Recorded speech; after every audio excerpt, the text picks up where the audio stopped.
Hidradenitis suppurativa. This one actually came from a follower of ours. It is a chronic inflammatory skin condition like acne. In fact, another name for it is acne inversa. It starts out as blackheads, but then it moves into skin lesions that are like pea size.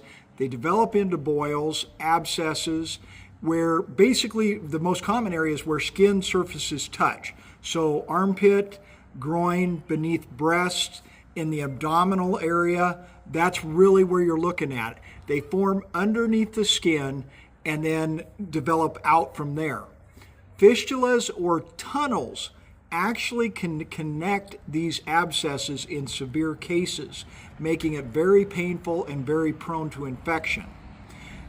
You can also see scarring, of course, with thick skin.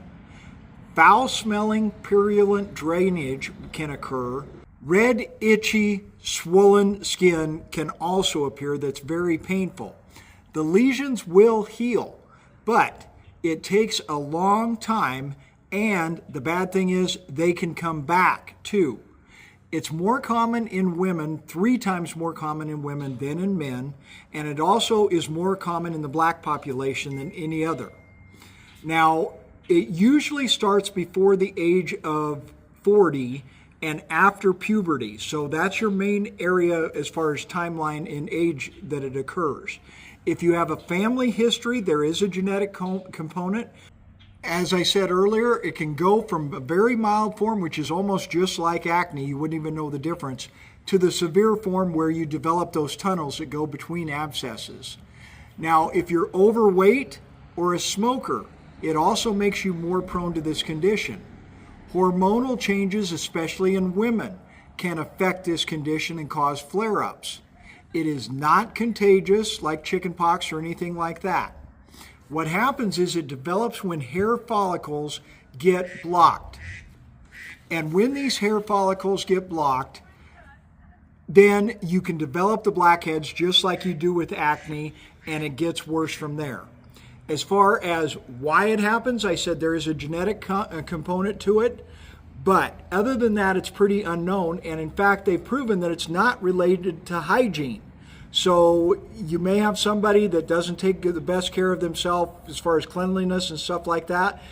They may not get it any worse than somebody that takes a shower and bathes every day with shampoo and soap. So it's not related to that. However, again, if you're a smoker, if you're female, if you're black and you're overweight, you're going to be more prone to it.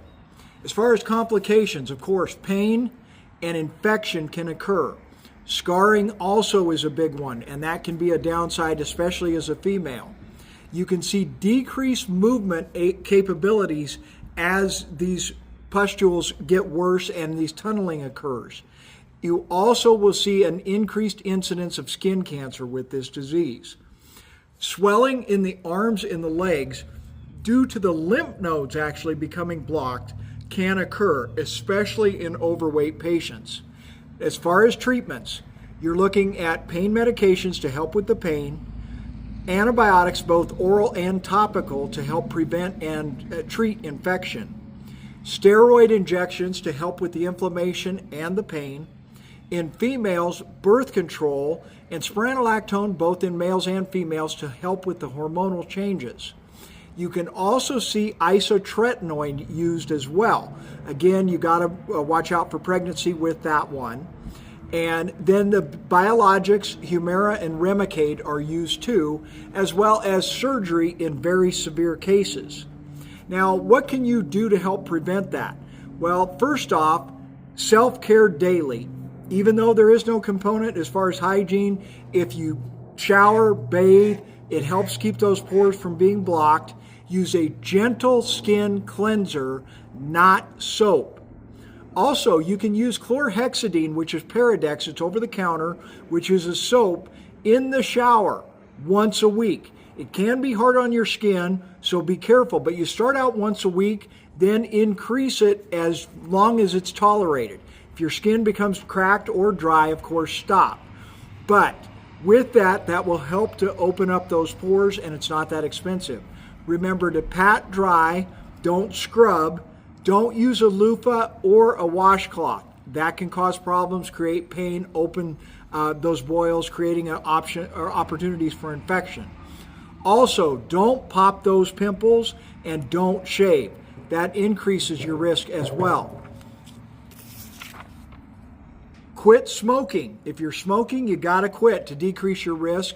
Losing weight will also help, especially in those areas that I mentioned, in the skin folds, things like that. Wearing loose-fitting clothes also helps. And change your diet. Foods high in glycemic index also increase your risk, as well as red meat, dairy products, and highly processed foods. Anything that will cause inflammation can cause a flare-up with this disease.